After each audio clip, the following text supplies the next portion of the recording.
अरे मैं कहता हूँ खुद इतने फेमस हो ना कि एक्टर आपके पीछे भागें कि भैया यार कब हमसे जुड़ रहे हो। तो हमने ऐसा कोई ब्रांड नहीं छोड़ा जब तक वो हमारे साथ सोशल वर्क में नहीं घुसेगा तब तक हम लोग साइन नहीं करेंगे। तो आप सिर्फ एक काम कीजिए, सिर्फ दुआएं कमाना शुरू कीजिए और फिर देखिए आपसे बड़ा कोच, आपसे बड़ा ट्रेनर देश नहीं पूरी दुनिया में नहीं हो पाएगा।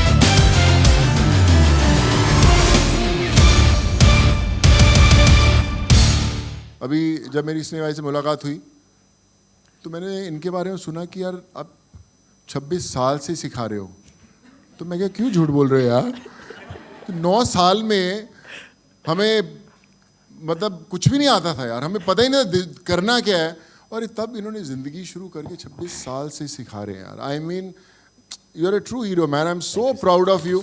मैंने बहुत सुना है इनके बारे में और हमेशा मैं सोचता था कि यार ऐसे और कुछ 10-20 लोग भी और आ जाएं तो देश में आप सोचिए कि किस लेवल का इंस्पायरिंग एक वातावरण हो सकता है, एक दिशा मिल सकती है। And I think I feel very proud sharing this platform with you, Sneha, and just keep the great work doing, man. Thank you. जब हम लाइफ में सफल होना चाहते हैं, आगे बढ़ना चाहते हैं अपने अपने फील्ड और इंडस्ट्री में, तो क्या सही लोगों को कनेक्ट करना, सही लोगों से मिलना, associating with the successful people and right people, it could be ethical also and successful, क्या वो ज़रूरी है या कितना ज़रूरी है? देखिए मैं फिर कहता हूँ सक्सेस की डेफिनेशन क्या है। मैं आपको छोटा सा एग्जांपल देता हूँ। मेरे जो बिल्डिंग है, मैं एक बिल्डिंग में रहता हूँ, उस बिल्डिंग में एक बंदा पिछले 17 सालों से दूध बांटता है। उसका काम है कि रोज़ सुबह पैकेट्स दूध के रख देता है। उसका नाम है गुड्डू। तो 16-17 साल से वही कर रहा था। अभी क्या है कि मेरे पास बहुत सारे लोग जब मदद मांगने आते हैं, 400-500 लोग हमेशा मेरी बिल्डिंग पे खड़े ही रहते हैं, देश भर से आते हैं। और मैंने गुड्डू को बोला कि यार गुड्डू एक काम कर, तेरा काम, हमने एक फॉर्म्स बनाए हुए हैं कि आपका नाम क्या है, मोबाइल नंबर क्या है, मेडिकल प्रॉब्लम है, जॉब चाहिए या एजुकेशन चाहिए, कुछ भी चाहिए तो वो फॉर्म में भरते हैं। फिर हम लोग उनको फ़ोन करके उनकी डिटेल्स लेते हैं, फिर हम इलाज कराते हैं, एजुकेशन में भेजते हैं या जॉब्स दिलाने की कोशिश करते हैं, हम लोग सब करते हैं। तो मैंने बोला गुड्डू तेरा एक काम है कि तेरे को फॉर्म्स ये नीचे पकड़ा दिए हैं, मैं अगर कई बार नहीं हुआ, मैं यहाँ पर आया हूँ तो फॉर्म्स भरवाना है, उससे लिखवाना है, दे देना, शाम को हमें दे देना, बस ये तेरा काम है। तो उसने पैंडेमिक में वो शुरू किया जब लोग आने शुरू हुए। और जो गुड्डू दूध के पैकेट्स बांटता था सोसाइटी में, जो दिन में भंगार इकट्ठा करके भंगार बेचता था, वो इतना पॉपुलर हो गया है वहाँ पर कि वो गुड्डू से गुड्डू जी बन गया है। तो जितने सोसाइटी के लोग बोलते थे अरे गुड्डू यार तू कल आना, तू अगले महीने तेरा करेंगे, कुछ देखेंगे, मगर अरे है नहीं है, गुड्डू जी आज हमारे यहाँ खाना खाने आइए ना। तो गुड्डू जी सोसाइटियों में जाते हैं, खाना खाते हैं। आज भी वो काम वही करता है, आज भी वो दूध देता है, आज भी वो भंगार इकट्ठा करता है, लेकिन उसकी इज्जत इतनी बढ़ गई इसलिए क्योंकि वो हर रोज़ दुआएं कमाता है। तो इन्फ्लुएंसर्स जितने आप बोलते हैं, जैसे स्नेहा भाई ने बोला कि एक्टर्स के साथ हम लोग कितने एसोसिएट हो सकते हैं, फेमस लोगों के साथ कितना कर सकते हैं। अरे मैं कहता हूँ खुद इतने फेमस हो ना कि एक्टर आपके पीछे भागें कि भैया यार कब हमसे जुड़ रहे हो। सुपर बात बता दी सर आपने। जब लोग मेरा ऑटोग्राफ लेने आते हैं, क्योंकि मैं कैसे काम में हूँ, it's not about what I am, it's more about कि स्टेज का कमाल है ये। तो मैं हमेशा कहता हूँ कि भाई ऑटोग्राफ लेने की आदत हो गई तो देना कब सीखोगे। जी। तो यहाँ पर बस हमें स्टार बनना है, जैसे सर ने कहा। वैसे एक छोटा सा अपडेट अभी अभी मेरी टीम से मुझे मिला है, और अभी 2-3 घंटे पहले का एक अपडेट आया है CNN न्यूज़ 18 के द्वारा कि सर आपको सम्मानित किया गया है इंडियन ऑफ द ईयर के अवार्ड से।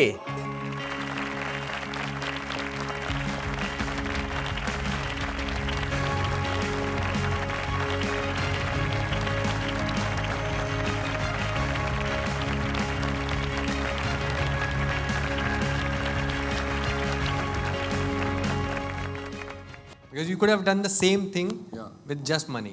Interesting. Thank you so much, for this question. But like I said, जो पर्सनल टच होता है ना, उससे इम्पोर्टेंट कोई चीज़ नहीं होती। जब मैं सड़कों पर था, जो लोगों की आंखों से दुआएं निकलती थी, जो लोगों की एक उम्मीद बनती थी जब आप देखते थे। मुझे याद है कि मैंने पहले बसेस से भेजता तो मुझे बहुत महंगा पड़ता था। बसेस में सिर्फ 27 लोग ही बिठा सकते थे आप, परमिशंस का बड़ा प्रोसेस था। तो मैंने बोला कि यार मुझे ट्रेन शुरू करनी चाहिए। तो ट्रेन में 1155 लोगों की परमिशन मिलती थी।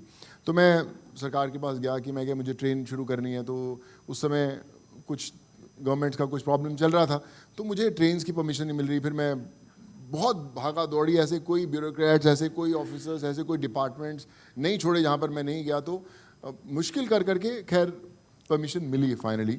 और मुझे याद है कि जब मैं एक स्टेट के नोडल ऑफिसर से फ़ोन करता था तो बोलता था कि यार सर बताते हैं। मेरे घर पे हज़ारों लोग बैठे रहते थे। उनको कई बार हम लोग प्रॉमिस करते थे कि यार कल बॉस आप बांद्रा कुर्ला स्टेशन पहुंच जाना, पालघर पहुंच जाना, वहाँ पे मैं इतने आ जाऊँ, और ख़ुद मैं टिकट्स ले लेकर उनकी वहाँ पे उन स्टेशन पे जाके उनको चढ़ाता था। तो जब मेरी गाड़ी आती थी तो जितने लोग होते थे एकदम वो खड़े होते थे और उनको होता था कि यार हाँ अभी हम घर चल जाएंगे। तो जो उनकी आंखों में जो उम्मीद की वो चमक थी, वो मुझे हर रोज़ सड़कों पर वापस लेकर आती थी। मैं हर रोज़ जब मैं बिल्डिंग में घुसता था तो बिल्डिंग वाले मुझे बड़े घूर के देखते थे, यार ये पक्का कोरोना लेके आएगा बिल्डिंग के अंदर। तो कई बार मेरी फैमिली को ही फ़ोन करते, यार why is he going out, you know it's so dangerous, उनको मना करो ना।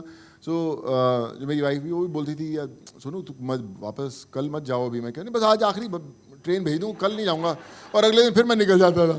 तो ये रोज़ का काम था। Then they started seeing that change कि यार कितने लोग उम्मीद से करते हैं। और हमें मुश्किल इसलिए भी आता था क्योंकि आज अगर मैंने 2-2.5 हज़ार लोगों की परमिशन ली भेजने की, तो मैं नहीं जानता था कि भाई रामू कौन है और शामू कौन है और क्या है। तो रामू शामू को ले आता, शामू उसको ले आता। तो मैं अगर 2.5-3 हज़ार की परमिशन ली तो 10,000 खड़े होते थे और मैं जानता किसी को नहीं हूँ by face. So I think that was a challenge. But बोलते हैं ना कि मुझे सब पूछते कि कैसे हो गया। मैं बोलता कि उनके जो माँ बाप इंतज़ार कर रहे थे, कोई बिहार, यूपी, झारखंड, कहाँ पे भी इंतज़ार कर रहे थे, उन माँ बाप की दुआओं ने वो टिकटें मेरे हाथ में थमाई थी और मैं उनको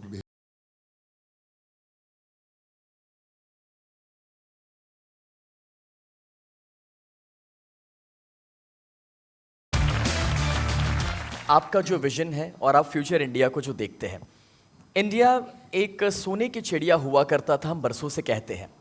सर मेरा एक विजन है कि ट्रेनर्स कोचेस इसलिए क्योंकि हम जानते हैं कि स्कूल कॉलेजेस में तो अच्छी पढ़ाई चल रही है, बट रियल लाइफ का एजुकेशन उतना ही ज़रूरी हो रहा है, और जैसे मैं स्किल बेस्ड एजुकेशन ज़्यादा कहता हूँ। तो हम ये इसीलिए ट्रेनर्स कोचेस बना रहे हैं बिकॉज मैं एक ऐसा दिन देखना चाहता हूँ कि इंडिया में हर शाम को कोई ना कोई सेमिनार और वेबिनार चल रहा है और लोग रिलैक्स होते हैं, स्ट्रेस फ्री होते हैं एंटरटेनमेंट के माध्यम से। बट उसके साथ साथ थोड़ा सा वक्त हर दिन अगर एजुकेशन को देना शुरू कर दे, रियल लाइफ के, मे बी आधा घंटा 1 घंटा, तो मुझे लगता है कि इंडिया को वापस सोने की चिड़िया बनने से कोई नहीं रोक सकता। तो मैं सर आपसे सवाल ये करना चाहता हूँ कि आपको लगता है कि मोटिवेटर्स की ज़रूरत है और ट्रेनर्स की आवश्यकता है? आई मीन ये लोग बाहर तो निकल रहे हैं, बट जो इंडिया आपने देखा है उसके फ्यूचर में, what do you think their future is? No, I think this is phenomenal.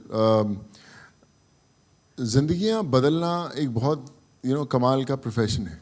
वो इसलिए है क्योंकि हर इंसान कुछ करना चाहता है लेकिन उसे डायरेक्शन नहीं मिलती कि मैं कहाँ से शुरू करूँ।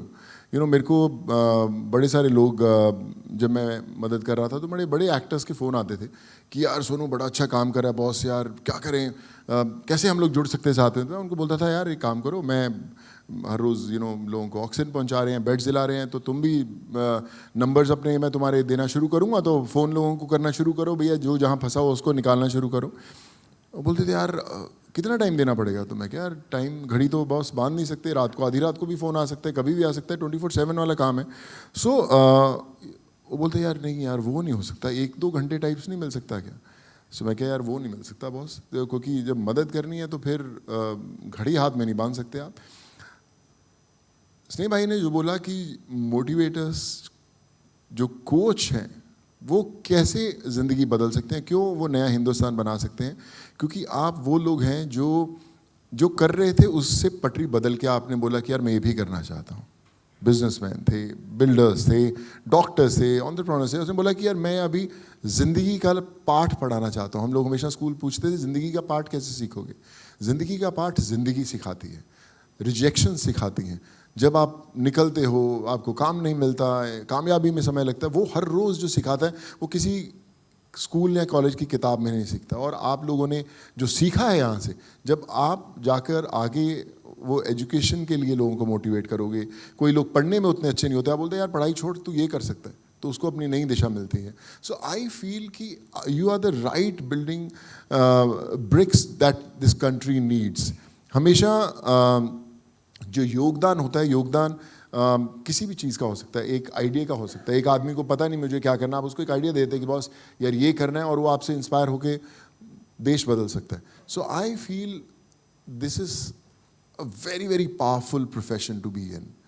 Just stay strong because आपने वो चुना है जो देश बदल सकता है और आप लोग देश बदल दो.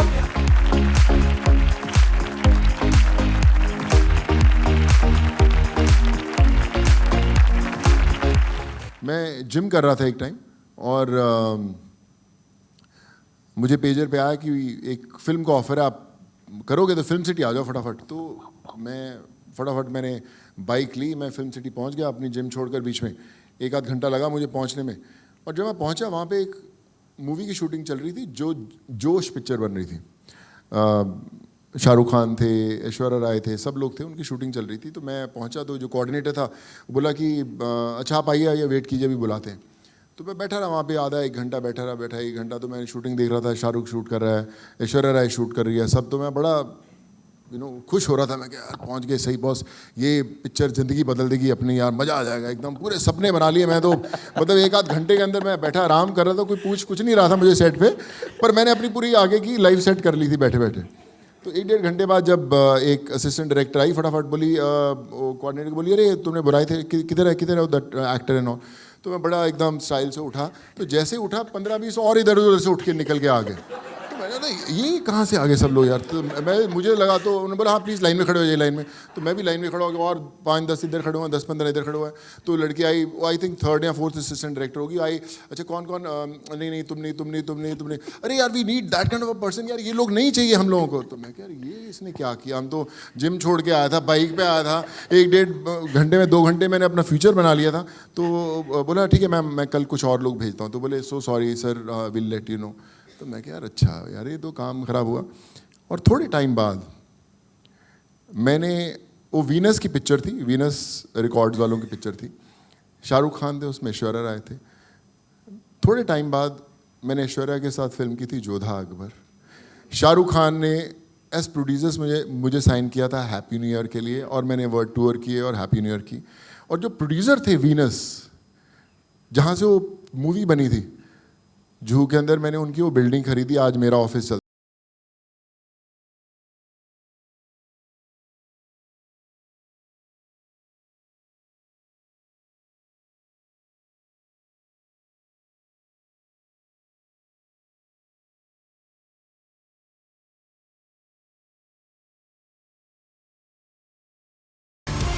यार इसको कोई विजन ही नहीं है, इसको क्या पता है. इतना हीरो मटेरियल है, मेरे को नेगेटिव रोल ऑफर कर रहा है, कुछ इसको नहीं आता. तो खैर अभी beggars are not the choosers. मैंने किया, रोल किया. अभी मैं क्या शुरुआत तो करें, वो रोल हिट हो गया साउथ में, एक के बाद दूसरी के बाद तीसरी फिल्में आनी शुरू हुई, नाम बनना शुरू हुआ, सब करना शुरू हुआ. तो मेरा एड्स उस समय होते थे बड़े, अभी भी थे. तो मैं अपने मैनेजर बैठे हुए, तुषार हमारे मैनेजर ही बैठे हुए हैं. सो तुषार हाथ दिखा दे आप भैया. Let's have a round of applause for Tushar. मैंने बोला तुषार कि यार इतने बड़े बड़े एड्स बनते, तो उसको हमें करने चाहिए अच्छे एड्स. तो कहता है यार हाँ they are very happy with your work, पर वो बोलते नहीं यार, वो कई बार नेगेटिव रोल कर देता है ना, तो हमारे ब्रांड के साथ सूट नहीं होता यार. मैं कहा अच्छा कोई बात नहीं. उसके बाद पैंडेमिक आया. तो जितने मैंने ज़िंदगी के अंदर ब्रांड 15-18 सालों के अंदर ऑडिशंस दी होंगी, कुछ हो गए, वो सारे के सारे 70-80 ब्रांड्स वापस आए, 10 गुना ज़्यादा पैसे दे के गए. और उसके बाद मैंने उन सबको एक काम पे लगाया. एक ब्रांड आता था, मुझे याद है कि अगर बिजली का ब्रांड आया, मैं बोला पैसे छोड़, पहले बता कि हम बिजली कितने गाँव में लगाएंगे. हमने 17-18 गाँव में बिजली लगाई.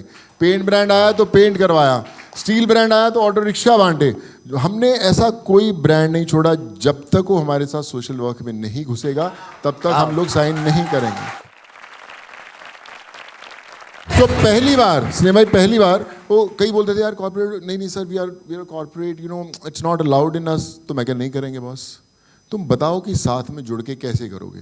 जब आप मुझे एक चीज़ बोलते कि भैया मैं आपको 10 रुपये देता हूँ इसके, मैं बोला 10 रुपये नहीं चाहिए, मैं 11 लेता हूँ, लेकिन पूरा का पूरा दान कर. तो नेगोशिएट नहीं करता था. तो इस तरह हम लोग बड़े होने शुरू हुए, लोगों तक पहुंचने में. So my idea of giving this example was कि जब आप जो भी काम कर रहे हैं, कोच ट्रेनर जो भी हैं, तो आप सिर्फ एक काम कीजिए, सिर्फ दुआएं कमाना शुरू कीजिए और फिर देखिए आपसे बड़ा कोच, आपसे बड़ा ट्रेनर देश नहीं पूरी दुनिया में नहीं हो पाएगा।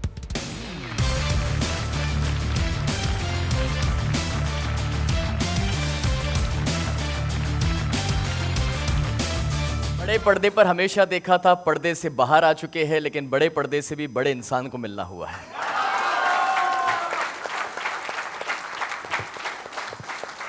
मैं हमेशा स्नेह भाई ने पर्दे की बात की, तो देखो पर्दे पे तो सब कुछ दिखता है, वहाँ पर हर चीज़ प्रोग्राम्ड होती है और हम लोग परफॉर्म करते हैं, अपने अपने अलग अलग कैरेक्टर्स, अलग अलग रोल्स परफॉर्म करते हैं। पर मैं कहूँगा कि